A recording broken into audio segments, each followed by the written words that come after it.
ஆதியாகமம் 29ஆம் அதிகாரம் வசனங்கள் 7ஆம் வசனம் தொடங்கி 10ஆம் வசனம் முடிய. Genesis chapter 29 verses 7 to 10. வசனம் 7. அப்பொழுது அவன், இன்னும் வெகு பொழுது இருக்கிறதே, இது மந்தைகளை சேர்க்கிற வேலை அல்லவே, ஆடுகளுக்கு தண்ணீர் காட்டி இன்னும் மேய விடலாம் என்றான்.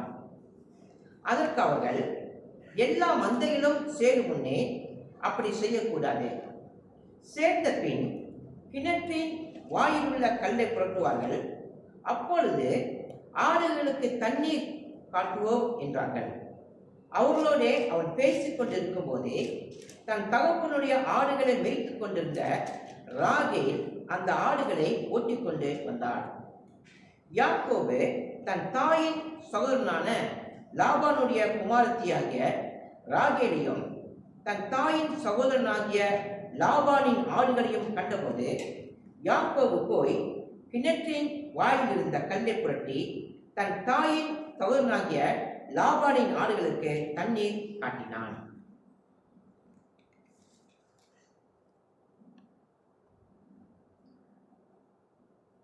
இன்றைக்கு இந்த செய்தியினுடைய தலைப்பு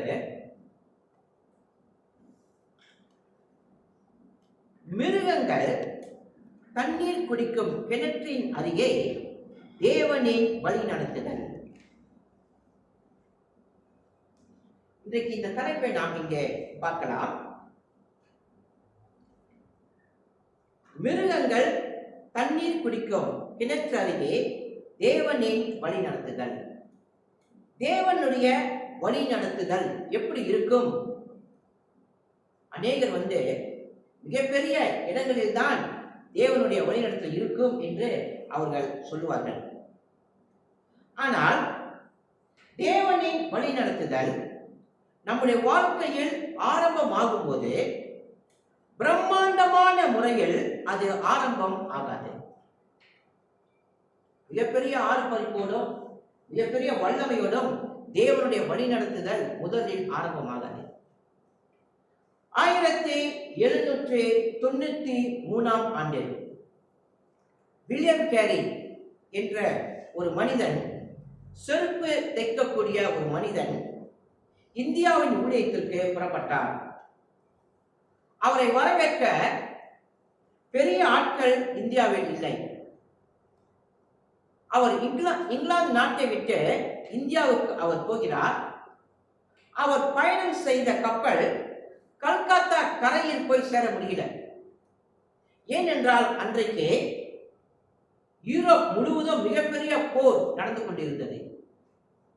அந்த நேரத்திலே அந்த கப்பலை கரை சேர விடாமல் தடுத்தார்கள். வில்லியம் கேரி சாதாரண ஒரு மீன் படகை எடுத்து அந்த மீன் படகில் அவரும் அவருடைய மனைவி அவர் பிள்ளைகளும் எடுத்து கல்கத்தா கரையிலே சேர்த்தார்கள். இந்த வில்லியம் கேரி தான் இந்தியாவிலே 40 மொழிகளில் பல வேத பகுதியை மொழிபெயர்த்த மனிதன் இந்த வில்லியம் கேரி. அது மட்டுமல்ல, இந்த வில்லியம் கேரி தான் இன்றைக்கும் மிஷினரிகளின் தந்தை என்று அழைக்கப்படுகிறார். இவருக்கு பிற்பாடுதான் பல ஊழியர் சங்கங்கள், பல மிஷினரிகள் சங்கங்கள் ஆரம்பிக்கப்பட்டது. ஆனால் அவருடைய ஆரம்ப வழி என்று எதிர்பார்க்கும் பொழுது சாதாரண வழிதான் ஆரம்ப வழியாக இருந்தது. தேவன் சாதாரண வழியை அவர் தேர்ந்தெடுத்து நம்மை நடத்துகிறார்.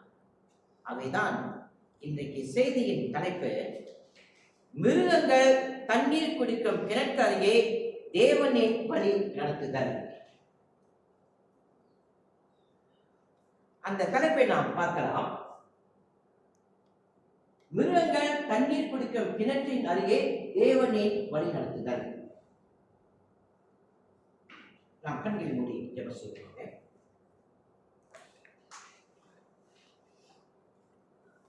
அன்பும் இறக்கும் உள்ள நல்ல தேவனே, அருமையான இந்த காலை வேளையிலும் கூட நீர் எப்படி எங்களை வழி நடத்துகிறீர் என்றால் மிகப்பெரிய ஆர்ப்பரிப்போடும் மிகப்பெரிய வழி நடத்துதலோடு மிகப்பெரிய பாதையில் இல்லை ஆண்டவரே. சாதாரண பாதையின் மூலமாகத்தான் எங்களை ஆரம்பத்தில் நீர் வழி நடத்தி கொண்டு போகிறேன். அதை தான் இன்றைக்கு நாங்கள் பார்க்க போகிறோம். யாக்கோபுடைய வாழ்க்கையில் சாதாரண வழிநடத்தல் மட்டுமே காணப்பட்டது ஆண்டவரே. பிற்பாடு அந்த வழியின் மூலமாக அவனை தொடர்ந்து வழிநடத்தி ஆசீர்வதித்து அவனை பெருக பண்ணினீர் ஆண்டவரே. கர்த்தாவே, இன்றைக்கு இந்த செய்தியானது எங்கள் வாழ்க்கையிலே கொடுக்கக்கூடிய செய்தியை நாங்கள் கேட்டு கற்று நீர் எங்களுக்கு காண்பிக்கும் வழியிலே நாங்கள் கடந்து போக எங்களுக்கு உதவி செய்யும். இந்த நேரத்தில் இந்த நாளையும் ஆசீர்வதிக்க ஜெபிக்கிறோம். இயேசு கிறிஸ்துவின் இணைய நாமத்தில் கேட்கிறோம் எங்கள் ஜீவனுள்ள நல்ல பிதாவே, ஆமென். இன்றைக்கு இந்த செய்தியின் தலைப்பு மிருகங்கள் தண்ணீர் குடிக்கும் கிணற்றின் அருகே தேவனின் வழி நடத்துதல். இந்த தலைப்பிலே 2 குறிப்புகளை நாம் பார்க்க போகிறோம். முதல் குறிப்பு, தேவன் சாதாரண இடத்தில் பெரிய திட்டத்தை ஆரம்பித்தார். நீங்கள் அந்த தலைப்பை அங்கே நீங்கள் பார்க்கலாம். The Lord started a great plan from an ordinary place. யாக்கோபினுடைய வாழ்க்கை தொடர்ந்து நாம் இன்றைக்கு சிந்தித்துக் கொண்டே வருகிறோம். அப்படி யாக்கோபின் வாழ்க்கை நாம் தொடர்ந்து சிந்தித்துக் கொண்டே இருக்கும் பொழுது 4 நிலையில் அவனுடைய வாழ்க்கை சாதாரணமாக நிறைவேறுகிறது. யாக்கோபினுடைய வாழ்க்கை 4 நிலையில் சாதாரணமாக நிறைவேறுகிறது. சரி, ஒன்றாவது, இந்த யாக்கோபு யாருன்னு கேட்டால் வீட்டை விட்டு ஓடி வருகிறவன். இரண்டாவது பார்க்கும் பொழுது ஒரு தனி மனிதனாக இந்த யாக்கோபு நிற்கின்றான். மூன்றாவதாக, யாக்கோபு கையில் எதுவும் இல்லை, ஒரே ஒரு கோல் தவிர. அதே வேளையில் 500 550 மைல் தன் தாயும் தன் தகப்பனும் இருக்கிறார்கள். குடும்பத்தினுடைய ஒரு பிரிவிலும் இந்த யாக்கோபு இருக்கிறான். இந்த 4 நிலையில் யாக்கோபு காணப்படுகிறான். அப்படி என்றால் யாக்கோபின் வாழ்க்கை ஒரு கடினமான சூழ்நிலையில், ஒரு தனிமையான சூழ்நிலையில் அமைகிறது. ஒரு கடினமான சூழ்நிலையில் யாக்கோபு இருக்கிறான், ஆனால் கர்த்தர் யாக்கோபோடு இருக்கிறார். ஆனால் இவனுடைய யாக்கோபுடைய முதல் நிலை, அவன் தேவனை சந்திக்கும் போது அந்த நிலை எப்படி இருந்தது என்று நீங்கள் பாருங்கள்.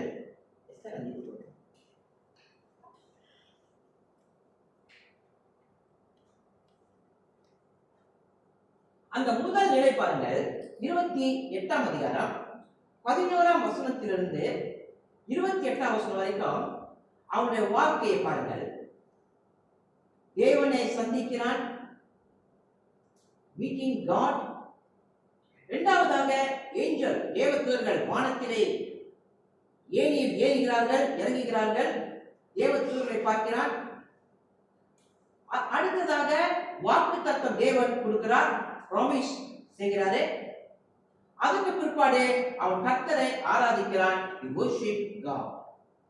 அந்த முதல் நிலைமையை பாருங்கள், அவனுடைய ஆவிக்குரிய வாழ்க்கை உயர்ந்ததாக மேன்மையானதாக காணப்படுகிறது. அவனுடைய ஆவிக்குரிய வாழ்க்கை எப்படி ஆரம்பமாகிறது என்று பார்க்கும் பொழுது மிக உயர்ந்த ஒரு நிலைமையிலே அவன் ஆவிக்குரிய வாழ்க்கை ஆரம்பமாகிறது. ஆனால் அடுத்த ஒரு நிலைமையை பாருங்கள், அதைத்தான் இன்றைக்கு இந்த பிரசங்கத்தில் நாம் பார்க்க போகிறோம். 2வது நிலையை அவன் வாழ்க்கை எப்படி அமைகிறது பாருங்கள். 2வது நிலை பாருங்கள், 29ஆம் வசனத்திலிருந்து அதிகாரத்திலிருந்து 12ஆம் வசனம் வரைக்கும் 4 நிலையில் யாக்கோபு காணப்படுகிறான். அதுதான் ஒரு சாதாரண நிலை. பாருங்கள், என்னது? சாதாரண வாழ்க்கை, சிம்பிள் லைஃப் அவன் வாழ ஆரம்பிக்கிறான். அடுத்ததாக அந்த சாதாரண வாழ்க்கையில 3 நிலை அவனுக்கு காணப்படுகிறது. அங்கு கிணறு இருக்கிறது, கிணறை பார்க்கிறான். கிணறு மூடி இருக்கிறது. இரண்டாவது, மூன்றாவது ஆட்டு மந்தை தான் அங்கே இருக்கிறார்கள். அதை பார்க்கிறான். அடுத்ததாக 3 கேள்விகளை அவன் கேட்கிறான். மேய்ப்பனிடத்திலே 3 கேள்வி கேட்கிறான். அந்த 3 கேள்வி என்ன என்று பார்க்கும் பொழுது அந்த 4ஆம் வசனத்திலே இருக்கிறது. சகோதரரே, நீங்கள் எவ்விடத்தார் என்று கேட்கிறான். 5ஆம் வசனத்தில் பார்க்கும்போது லாபானை அறிவீர்களா என்று கேட்கிறான். 6ஆம் வசனத்தில் அவன் சுகமாய் இருக்கிறானா? 3 கேள்வி. இந்த 3 கேள்வியும் சாதாரண ஒரு கேள்விதான். அடுத்ததாக மனம் திரும்புதல் அவன் வாழ்க்கையிலே ஆரம்பித்து விட்டது. அந்த 4 அடிப்படையில் பார்க்கும்போது ரிப்பெண்டன்ஸ், மனம் திரும்புதல் அவன் வாழ்க்கையில் ஆரம்பித்து விட்டது. ஆகவே இந்த அடிப்படையில் தான் இன்றைக்கும் நாம் செய்தியை பார்க்க போகிறோம். 29ஆம் அதிகாரம் 7ஆம் வசனம் தொடங்கி 10ஆம் வசனம் வரைக்கும் தேவனுடைய திட்டம் அவன் வாழ்க்கையில இருந்ததே பிளான் ஆஃப் காட். இரண்டாவதாக சாதாரண செயல், சிம்பிள் ஆக்ட் அவன் வாழ்க்கையில் காணப்பட்டது. அடுத்ததாக அவன் அர்ப்பணித்தான், he committed. கடைசியாக தேவனின் வழி, God's way. இந்த அடிப்படையில் தான் இன்றைக்கு நாம் செய்தியை பார்க்க போகிறோம். சரி, இன்றைக்கு 29ஆம் அதிகாரம் 7ஆம் வசனத்தை பாருங்கள். ஆதியாகமம் 29ஆம் அதிகாரம் 7ஆம் வசனம். இந்த 7ஆம் வசனத்திலே யாக்கோபு அந்த மேய்ப்பனை பார்த்து அவன் சொல்லக்கூடிய வார்த்தை, இன்னும் வெகு பொழுது இருக்கிறதே, இது மந்தைகளை சேர்க்கிற வேலை அல்லவே, ஆடுகளுக்கு தண்ணீர் காட்டி இன்னும் மேய விடலாம் என்றான். 4 வார்த்தைகள் யாக்கோபின் வாயிலிருந்து வருகிறது. முதல் வார்த்தை இன்னும் வெகு பொழுது இருக்கிறது. இரண்டாவதாக இது மந்தைகளை சேர்க்கிற வேலை அல்லவே. மூன்றாவதாக ஆடுகளுக்கு தண்ணீர் காட்டி. நான்காவதாக இன்னும் மேய விடலாம் என்றான். இந்த 4 வார்த்தைகளையும் பார்க்கும் பொழுது யாராவது யாக்கோபை பார்த்து யாக்கோபு பலவீனமாக மாறிவிட்டான், யாக்கோபு சோர்ந்து போய்விட்டான், யாக்கோபு நம்பிக்கையற்றவனாக போய்விட்டான் என்று சொல்ல முடியுமா? நிச்சயம் முடியாது. ஏனென்றால் இந்த 4 வார்த்தையும் நம்பிக்கையுள்ள ஒரு வார்த்தையாக, ஒரு உறுதியுள்ள வார்த்தையாக காணப்படுகிறது. அதாவது பாசிட்டிவ், நெகட்டிவ் அல்ல, பாசிட்டிவ். அப்ப யாக்கோபு நம்பிக்கையற்றவனாக, தேவன் மேல் விசுவாசம் உள்ளவனாக, அவனுடைய வாழ்க்கை எப்படி இருக்கிறது என்றால் ஒரு நம்பிக்கை அற்றவனாக, நம்பிக்கை இல்லாதவனாக அப்படி இல்லை. அவன் வாழ்க்கை ஒரு நம்பிக்கை உள்ளவனாக, விசுவாசம் உள்ளவனாக இருக்கிறது. இத்தனைக்கும் அவன் குடும்பத்தை விட்டு 500-550 மைலுக்கு அப்பால இருந்தாலும் அவன் தேவன் மேல் விசுவாசம் உள்ளவனாக இருந்தான். ஏன் என்று கேட்டால் தேவன் 28ஆம் அதிகாரத்தில் அவனை சந்தித்திருக்கிறார். அதைதான் அந்த பகுதியிலே நாம் பார்க்கிறோம். 28ஆம் அதிகாரம் 11ஆம் வசனத்திலிருந்து 28ஆம் வசனம் வரைக்கும் தேவனை அவன் சந்தித்திருக்கிறான். பாருங்கள், அது மட்டுமல்ல, தேவ தூதர்கள் அவன் பார்த்திருக்கிறான். அதோடு கூட சேர்ந்து தேவன் அவனுக்கு வாக்குத்தத்தம் கொடுத்திருக்கிறார். பிற்பாடு தேவனை அவன் ஆராதிக்கிறான். இந்த காரியங்கள் எல்லாம் அவன் வாழ்க்கையிலே நடந்திருக்கிறது. அதற்கு பிற்பாடுதான் இந்த 7ஆம் வசனத்தை யாக்கோபு சொல்கிறான். அப்ப யாக்கோபு, தேவன் என்னோடு கூட இருக்கிறார், தேவன் என்னை வழி நடத்துகிறார் என்று யாக்கோபின் வாழ்க்கையில் அசைக்க முடியாத நம்பிக்கை இருந்தது. தேவன் அவனை வழி நடத்துகிறார், அவனும் தேவனின் வழியில் நடக்கிறான். கிறிஸ்துவ ஆவிக்குரிய வாழ்க்கை எப்படி இருக்கும் என்பதற்கு அடையாளம் இதோ இந்த இடத்திலே யாக்கோபினுடைய வாயிலிருந்து புறப்பட்ட வார்த்தை தான். ஒரு ஆவிக்குரிய வாழ்க்கையிலே ஒரு உயர்ந்த மனிதன், ஒரு ஆவிக்குரிய வாழ்க்கை ஒரு உயர்ந்த நிலை எப்படி இருக்கும் என்று பார்க்கும் பொழுது, ஒரு துன்பமான சூழ்நிலையிலும் ஒரு துயரமான சூழ்நிலையிலும் தேவன் மேல் நம்பிக்கையாய் இருந்து எப்பொழுதும் தேவன் தனக்கு கொடுத்த கடமைகளையும் பொறுப்புகளையும் அவன் எப்பொழுதும் சரியாக செய்கிறவனாக இருப்பான். இதுதான் ஆவிக்குரிய ஒரு மனிதனுடைய நிலை. சரி, அங்கு யாக்கோபு சென்று எதை பார்த்தான்? யாக்கோபு பார்த்த காரியங்கள் என்ன? 29ஆம் அதிகாரம் 12ஆம் வசனத்திலிருந்து 12ஆம் வசனம் 1ஆம் வசனத்திலிருந்து 12ஆம் வசனம் வரைக்கும் நீங்கள் பார்த்தால் யாக்கோபு அங்கு சென்று எதை பார்க்கிறான் என்றால், ஒரு கிணறை பார்க்கிறான், அங்கு ஆடு மேய்ப்பர்களை பார்க்கிறான், சாதாரண ஆடுகளை பார்க்கிறான். அவன் போய் பார்த்தது அரண்மனை அல்ல, அவன் போய் பார்த்தது ராஜாக்களை அல்ல, தாவீது பார்த்தது சாதாரணமான இடத்தை தான் பார்த்தான். அது என்னது? ஒரு கிணறு இருக்கிறது, கிணறு மூடி இருக்கிறது, அங்கு ஆடுகள் மேய்ப்பர்கள், இதை தான் பார்த்தான். தேவன் சாதாரண இடத்தை பயன்படுத்தி பெரிய திட்டத்தை ஆரம்பித்தார். தேவன் ஆரம்பித்தது சாதாரண ஒரு இடம். அந்த சாதாரண இடத்திலே தேவனுடைய மிகப்பெரிய திட்டம் ஒன்று இருந்தது. உங்களுக்கு தெரியுமா? உங்கள் வாழ்க்கையிலும் தேவனுடைய கையிலே உங்கள் எதிர்காலத்தின் திட்டம் இருக்கிறது. உங்கள் ஒவ்வொருடைய தேவனுடைய கையில் இருக்கிறது உங்கள் தேவனுடைய திட்டம். உங்களுடைய வாழ்க்கையின் எதிர்கால திட்டம் தேவனுடைய கரத்திலே இருக்கிறது. அந்த திட்டம் உங்கள் வாழ்க்கையிலே தொடங்கிவிட்டது. அப்ப யாரெல்லாம் விசுவாசியாக மாறி இருக்கிறீர்களோ, ரட்சிக்கப்பட்டு இருக்கிறீர்களோ, உங்கள் வாழ்க்கையிலே தேவனுடைய திட்டம், எதிர்கால உங்கள் வாழ்க்கையின் தேவ திட்டம் அது ஆரம்பித்து பட்டு விட்டது. தேவன் உங்களுக்கு எதை வைத்திருக்கிறார்? தேவனுடைய பெரிய திட்டத்தை அவர் உங்கள் மூலமாக செய்ய முடியும். இதோ யாக்கோபுடைய வாழ்க்கையில தேவன் மிகப்பெரிய ஒரு திட்டத்தை வைத்திருந்தார். ஆனால் அவன் யார்? வீட்டை விட்டு ஓடி வந்தவன் தான். ஒரு தனி மனிதனாக அவன் இருக்கிறான். கையில் எதுவுமே அவனுக்கு இல்லை. தந்தை தாயினுடைய பிரிவு. அந்த நிலையில் வாக்கு கொடுத்த தேவன் அவனை மறக்கவில்லை. அவனும் தேவனுடைய வழியில் நடந்து போகிறான். சரி, அநேக முறை நாம் என்ன நினைக்கிறோம் தெரியுங்களா?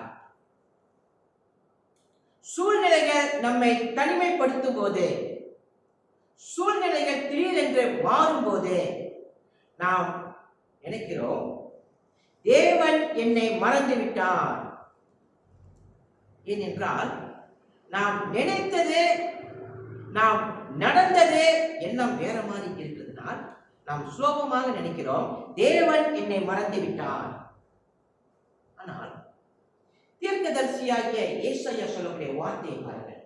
தேவன் நம்மை மறந்து விட்டாரா? ஏசாயா 49ஆம் அதிகாரம் வசனங்கள் 15, 16 பாருங்கள்.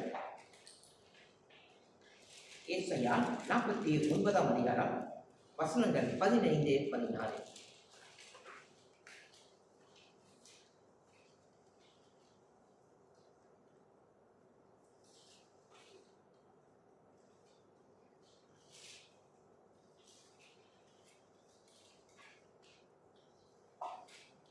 ஸ்திரியானவள் தன் கர்ப்பத்தின் பிள்ளைகளுக்கு இறங்காமல் தன் பாலகனை மறப்பாளோ?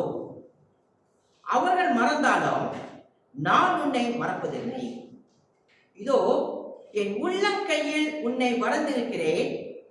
உன் மதில்கள் எப்பொழுதும் என் முன் இருக்கிறது. இந்த பகுதியிலே கர்த்தர் என்ன சொல்றாரு?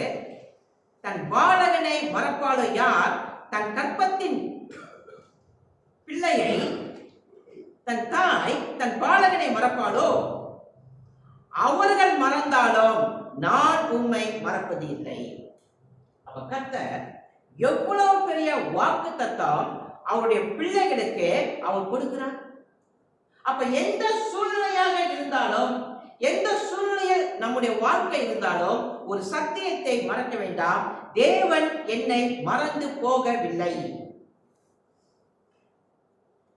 ஆகியாகவும் 29ஆம் அதிகாரம் 8ஆம் வசனம்.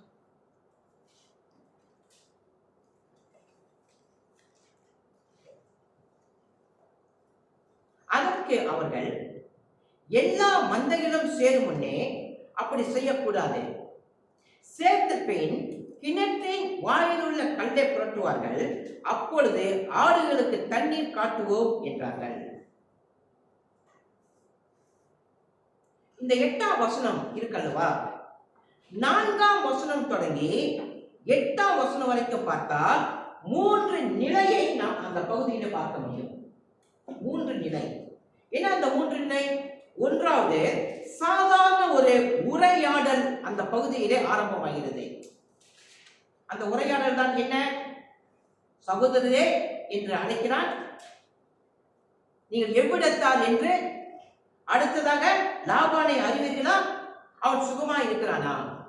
இந்த 3 அடிப்படையில் தான் ஒரு உரையாடல் அங்கு ஆரம்பமாகிறது. அடுத்ததாக பார்க்கும்போது சாதாரண வேலை, அங்க உள்ளவர்கள் எல்லாம் சாதாரண வேலை தான் செய்கிறார்கள்.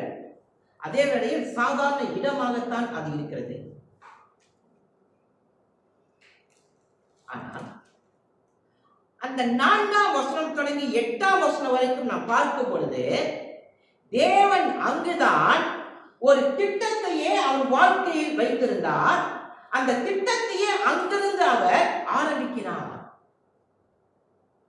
அது தேவனால் ஏற்படுத்தப்பட்ட ஒரு மிகப்பெரிய திட்டம் அவன் வாழ்க்கையில இருந்தது. அங்க ஒரு சந்திப்பு நம்ம பார்க்கிறோம். மக்களோடு அவன் சந்திக்கிறான், அந்த மேய்ப்பனோடு அவன் பேசுகிறான். நாம் பார்க்கும்போது அது சாதாரணமா இருக்கிறது. ஆனால் தேவனுடைய மிகப்பெரிய திட்டமே அங்குதான் செயல்பட ஆரம்பித்தது. தேவன் யாக்கோபுக்கு கொடுத்த வாக்குத்தத்தம் நிறைவேறக்கூடிய இடமாக அது இருந்தது. வாக்குத்தத்தம் எந்த இடத்திலே கர்த்தர் நிறைவேற்றுகிறார்?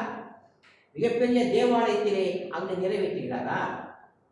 அநேகர் என்ன நினைக்கிறார்கள், பெரிய ஒரு கட்டணம் என்றால் அங்குதான் தேவனுடைய வாக்குத்தத்தம் இருக்கிறது, அங்குதான் தேவனுடைய வழி நடத்துதல் இருக்கிறது, அங்குதான் தேவன் இருக்கிறார் என்று நினைக்கிறார்கள். ஆனா இங்கு பாருங்கள், யாக்கோபு ஒரு சாதாரண இடத்திலே இருக்கிறான், தேவன் அங்கு அவனோடு கூட இருக்கிறான். ஒரு தனி மனிதனாக இருக்கிறான், ஆனா தேவன் அங்கு அவனோடு இருக்கிறார். தேவன் எங்கு வாசம் செய்கிறார்? தேவன் எங்கு நம்மோடு பேசுகிறார்? தேவன் எந்த இடத்தில் நம்மை வழி நடத்துகிறார்? ஒரு பெரிய இடம், ஒரு பெரிய சபை, அங்கு மட்டுமல்ல, தேவன் நம்மை எங்கு வைத்திருக்கிறார் அங்கே நம்மை வழி நடத்த தேவனுக்கு வல்லமை இருக்கிறது. அது சாதாரண இடமாக இருந்தாலும் சரி, நம்முடைய வாழ்க்கையிலே தேவனுடைய மிகப்பெரிய திட்டங்கள் அந்த இடத்திலே நிறைவேற முடியும். அப்ப தேவன் திட்டம் உங்கள் வாழ்க்கையில் நிறைவேற நீங்கள் என்ன செய்ய வேண்டும் என்றால், உங்கள் வாழ்க்கையை தேவனுக்கு திறந்து கொடுங்கள். யாக்கோபுடைய வாழ்க்கையில் நடந்தது. ஆகவே நாம் முதலாவதாக நாம் பார்த்த காரியம் என்ன என்று பார்க்கும் பொழுது, தேவன் சாதாரண இடத்தில் மிகப்பெரிய திட்டத்தை ஆரம்பித்தார். சரி, இரண்டாவது சத்தியம் என்ன? இரண்டாவது குறிப்பை நாம் பார்க்கலாம். தேவன் அழைக்கிறார், அதற்குள் வலிமையும் தருகிறார், வல்லமையும் தருகிறார். The Lord calls and He gives the power. தேவன் எந்த காரியத்துக்காக நம்மை அழைக்கிறாரோ அதற்குரிய வல்லமையும் அவர் தருகிறார். அதைத்தான் 9ஆம் வசனத்திலும் 10ஆம் வசனத்திலும் நாம் பார்க்கிறோம். ஆதியாகமம் 29ஆம் அதிகாரம் வசனங்கள் 9, 10.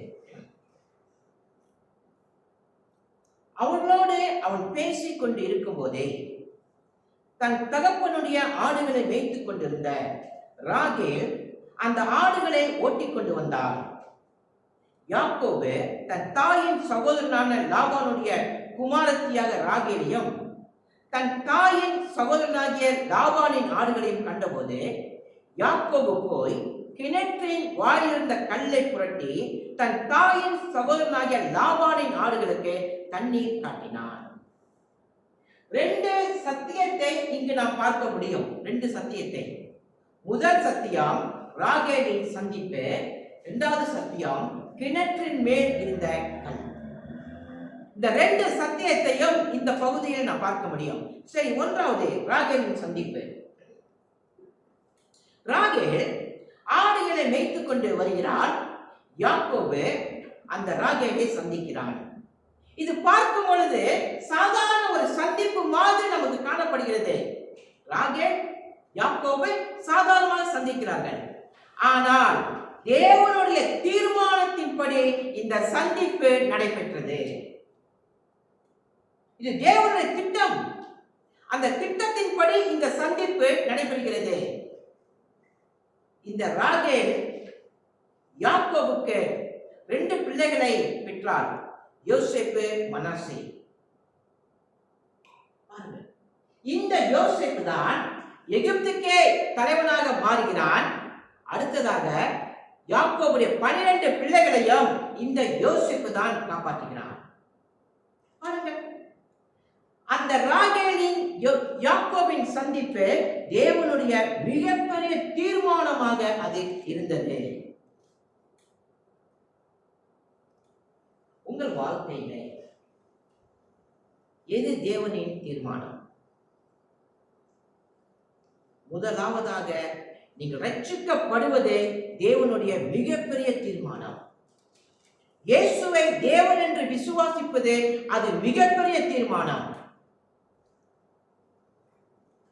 அந்த தீர்மானத்துக்கு அடுத்தது தேவன் நிச்சயமாக உங்களோடு கூட இருந்து உங்களை வழிநடத்துவார். ஆகவே நன்றாக விளங்கிக் கொள்ளுங்கள், தேவன் நீங்கள் ரட்சிக்கப்பட வேண்டும் என்று அவருடைய தீர்மானமாக இருக்கிறது. இரண்டாவதாக நாம் பார்க்கும்போது யாக்கோபு அந்த கல்லை பார்க்கிறான். 3 விதத்திலே நாம் இந்த பகுதியை பார்க்க முடியும். அந்த கல்லை யாக்கோபு பார்க்கிறான். அந்த கல் ஒன்றாவதாக பெரிதாக இருக்கிறது, கனமானதாக இருக்கிறது. ஒருவனே அந்த கல்லை புரட்டி தள்ளுகிறான். 8ஆம் வசனத்தில் இந்த சத்தியத்தை நீங்கள் பார்க்கலாம். யாக்கோபு என்ன செய்தான் என்று பார்க்கிறது.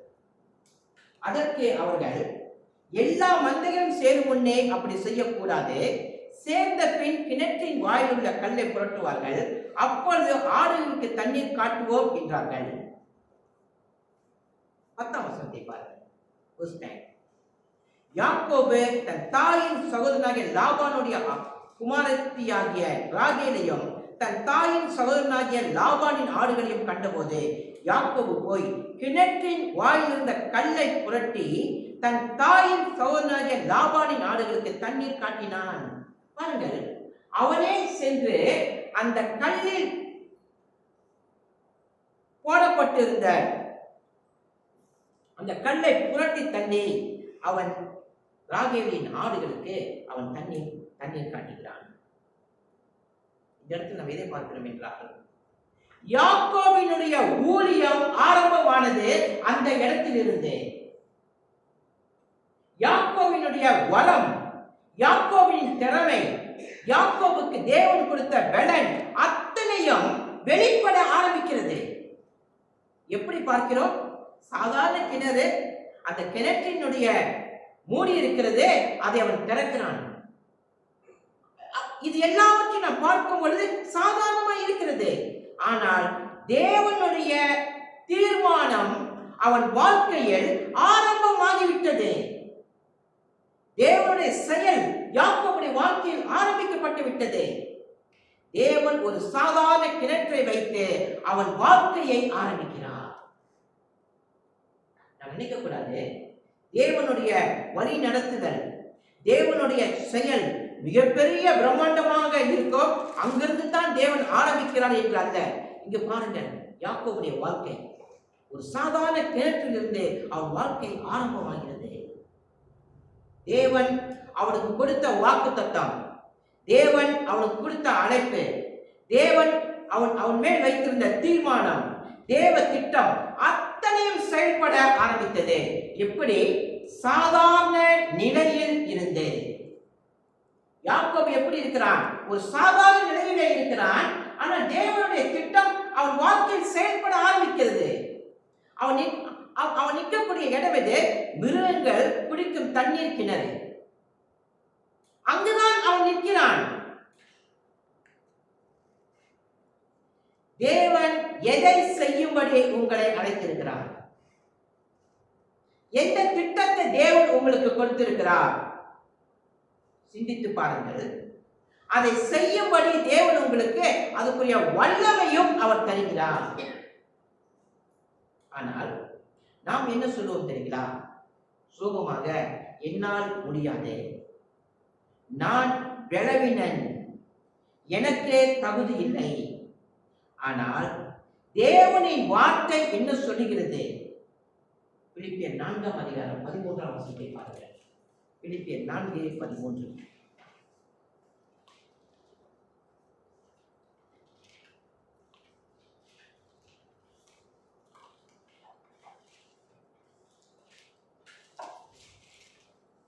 பிலிப்பியர் 4 அதிகாரம் 13 வசனம்.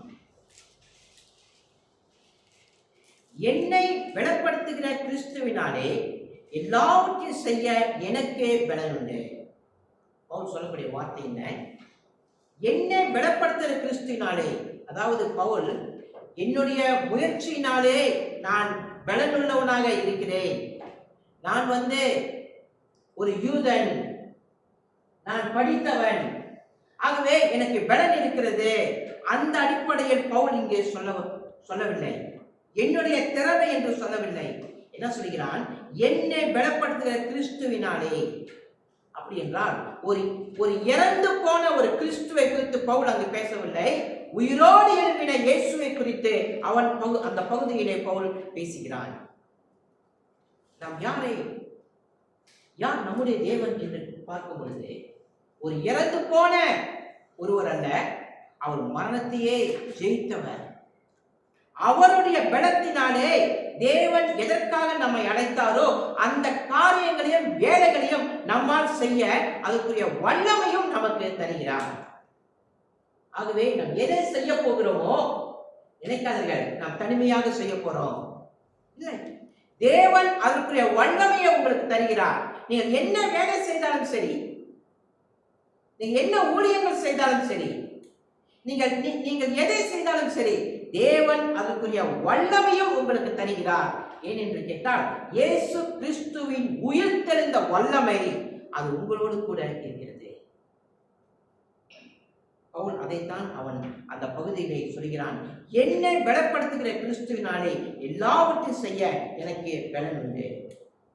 தேவன் உங்களுக்கு எந்த பொறுப்பை தருகிறாரோ அதற்குரிய வல்லமையும் அவர் தருகிறார். மிருகங்கள் தண்ணீர் குடிக்கும் கிணற்றின் அருகே தேவனின் வழி நடத்துதல் நாம் இங்கு பார்த்தோம். ஆகவே 2 சத்தியத்தை நாம் பார்த்தோம். முதல் சத்தியம் என்ன? தேவன் சாதாரண இடத்தில் பெரிய திட்டத்தை ஆரம்பித்தார். 2வது பார்த்தோம், தேவன் அழைக்கிறார், அதற்குள் வலிமையும் வல்லமையும் அவர் தருகிறார் என்று. சரி, இப்பொழுது இதிலிருந்து நமக்கு என்ன பாடம் இருக்கிறது? நமக்கு என்ன பயன்பாடு இருக்கிறது? நீங்கள் வந்து பாருங்கள். நான் அந்த இடத்துல கட்டங்களை போட்டிருக்கேன் பாருங்கள். தேவன் சந்திக்கிறார், அது கீழுக்கு தேவன் சாதாரண வாழ்க்கை, அது கீழுக்கு திட்டம். அதே போல அந்த பகுதி முழுவதும் நான் எழுதியிருக்கிறேன். அது யாக்கோபுடைய ஒரு நிலை. சரி, இந்த பிரசங்கத்திலிருந்து, இந்த ஸ்டேஜிலிருந்து நமக்கு என்ன பாடம் என்று கேட்டால், அந்த கீழுக்கு இருக்கக்கூடிய கட்டங்கள் பாருங்கள். 1, 2, 3 கீழுக்கு. அந்த கீழுக்கு உள்ள கட்டங்களை உங்கள் வாழ்க்கையில்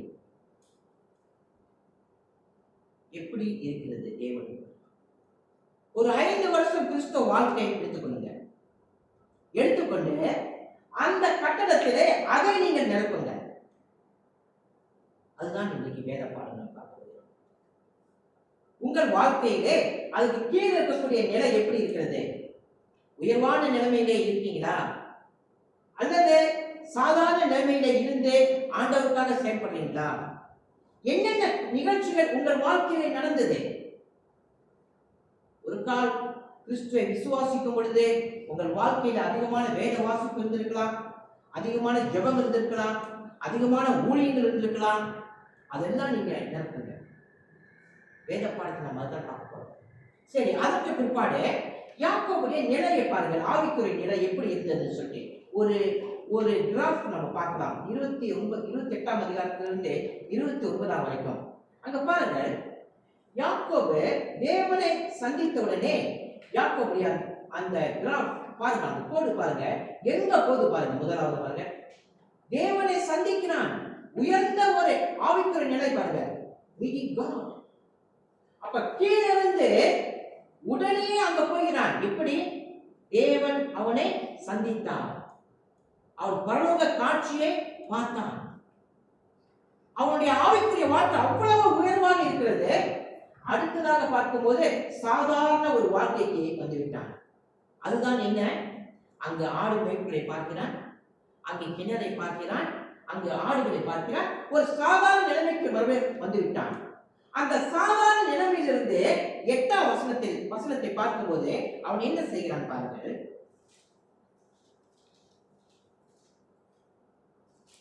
29ஆம் அதிகாரம் 7ஆம் வசனம். அப்பொழுது அவன், இன்னும் வெகு பொழுது இருக்கிறதே, இது மந்தைகளை சேர்க்கிற வேலை அல்லவே, ஆடுகளுக்கு தண்ணீர் காட்டி இன்னும் வேலை விடலாம் என்றான். அதே வேளையில் 10ஆம் வசனத்தில் யாக்கோபு தன் தாயின் சகோதரனான லாபானுடைய ஆடு குமாரத்தியாக ராகேலையும் தன் தாயின் சகோதரனாகிய லாபானின் ஆடுகளையும் கண்டபோது யாக்கோபு போய் கிணற்றின் வாயிலிருந்த கல்லை புரட்டி தன் தாயின் சகோதரனான லாபானின் ஆடுகளுக்கு தண்ணீர் காட்டினான்.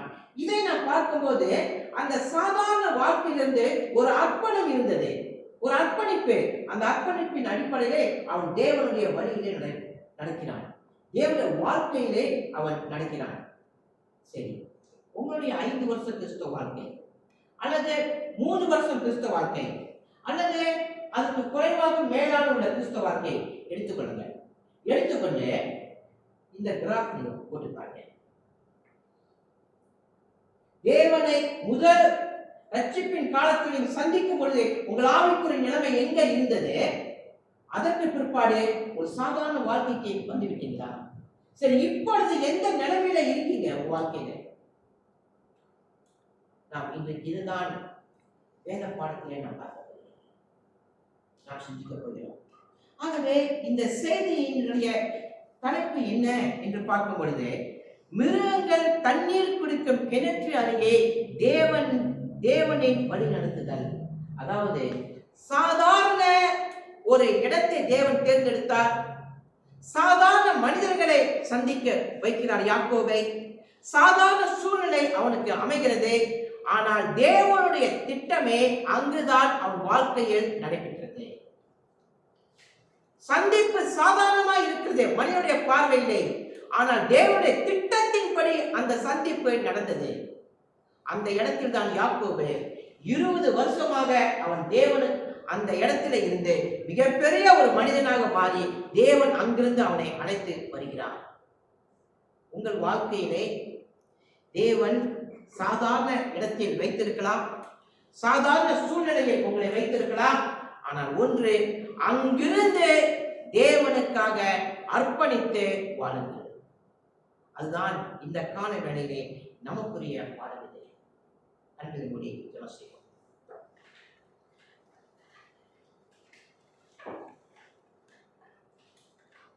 நீங்க ஜெபம் பண்ணுங்க.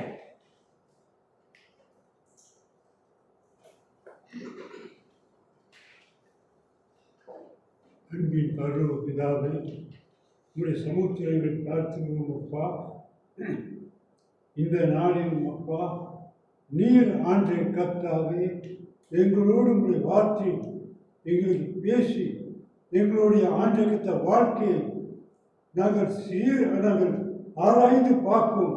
எந்த நிலையில் நாங்கள் இருக்கிறோம் என்று, எந்ததுக்கு நாங்கள் முக்கியத்துவம் கொடுக்கிறோம் என்று நீர் ஆண்டை கர்த்தாவே, இதோ ஆண்டை கர்த்தாவே, ஜேக்கப் வாழ்க்கை மூலமாக எங்களுக்கு ஆண்ட கர்த்தாவே அறிவித்திருக்கிறீர் ஐயா.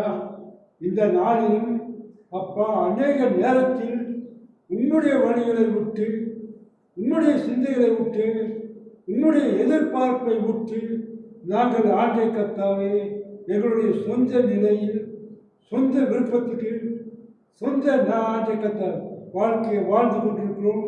நீர் எங்களுக்கு மாபெரும் திட்டத்தை வைத்திருக்கிறீர் என்பதை நாங்கள் அநேக முறை எளிதாக மறந்து விடுகிறோம் அப்பா. நீர் ஆண்டை கர்த்தாவே எங்களை நாங்கள் ரட்சிப்பு பெற்ற நாளிலிருந்து நீர் எங்களுக்கு ஒவ்வொருவருக்கும் ஒரு திட்டம் வைத்திருக்கிறீர்களே. அந்த திட்டத்தை நீர் ஆண்டை கர்த்தாவே நிறைவேற்றீர். நாங்கள் எப்படித்தான் ஆண்டை கர்த்தாவே எந்த சாக்கு போக்கு சொன்னாலும், எந்த ஆண்டை கத்த காரணத்தை சொன்னாலும் அது உங்களுக்கு ஈடுபடாத ஆண்டை கர்த்தாவே. உங்களுடைய சித்தத்தை நீர் நிறைவேற்றிய அதை செய்வீர் ஆண்டை கர்த்தாவே. இதைப்பா நாங்கள் ஆண்டே இதோ தீர்க்கதரிசியின் வாழ்க்கையிலும் அப்போஸ்தலர் வாழ்க்கையிலும் எங்கள் ஆண்டவராய் இயேசு கிறிஸ்துவின் வாழ்க்கையிலும் நீர் செய்ததை நாங்கள் பார்க்கிறோம் அப்பா. இந்த நாளிலும் அப்பா எங்களுடைய வாழ்க்கையில் நாங்கள் இன்னும் முழுமையாக ஆண்டை கர்த்தாவே எங்களை நாங்கள் ஆண்டை கர்த்தாவே அர்ப்பணிக்கவில்லை. ஆண்டை கர்த்தாவே இன்னுமாக முழுமையாக நாங்கள் ஒப்பு கொடுக்காமல் இருக்கிறோம் அப்பா. அரைக்குறை வாழ்க்கை வாழ்ந்து கொண்டிருக்கிறோம். நாங்கள் ஆண்டை கர்த்தாவே நல்ல நிலையில் இருக்கும்போது உண்மை துதித்து ஆராதிக்கிறோம்.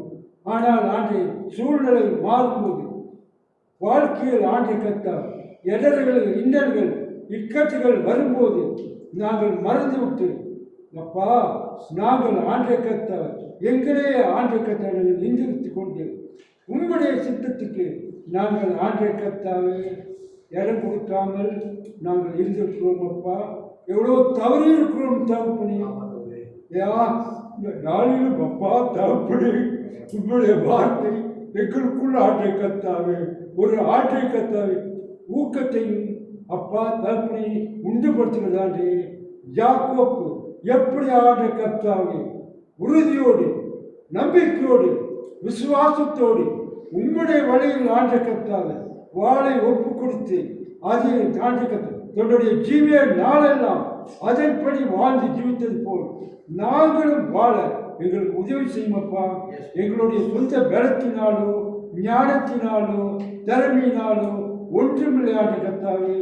இதெல்லாம் ஆண்டவராய் இயேசு கிறிஸ்து கொடுக்கிற அந்த பலத்தையும் அந்த நம்பிக்கையும் அந்த விசுவாசத்தின் மூலமாகவே அப்பா இதை நாங்கள் பெற்றுக்கொண்டு வாழ முடியும். நீர்கள் மத்தியில் இந்த நாளும் பேசிய வார்த்தைக்காக நன்றி கூறுகிறோம், தோற்றடிக்கிறோம் அப்பா. உங்களுடைய தாசர் மூலமாக அப்பா இந்த அருமையான வார்த்தையை, இந்த சத்திய வார்த்தையை, இந்த வாக்கு தத்தத்தை, இந்த நம்பிக்கையை எங்களுக்கு நீ ஊற்றியதற்காக நன்றி. தொடர்ந்து ஆண்டை கர்த்தாவே நாங்கள் உமக்கு வாழ ஜீவிக்க உம்முடைய நிலையில் இருந்து நாங்கள் எங்களுடைய வாழ்க்கையை உம்முடைய சித்தத்துக்கு ஒப்பு கொடுத்து வாழ எங்களுக்கு உதவி செய்யும் அப்பா. எங்கள் ஆண்டவராக இயேசு கிறிஸ்துவின் நாமத்தில் ஜெயிக்கிறேன். ஆமென்.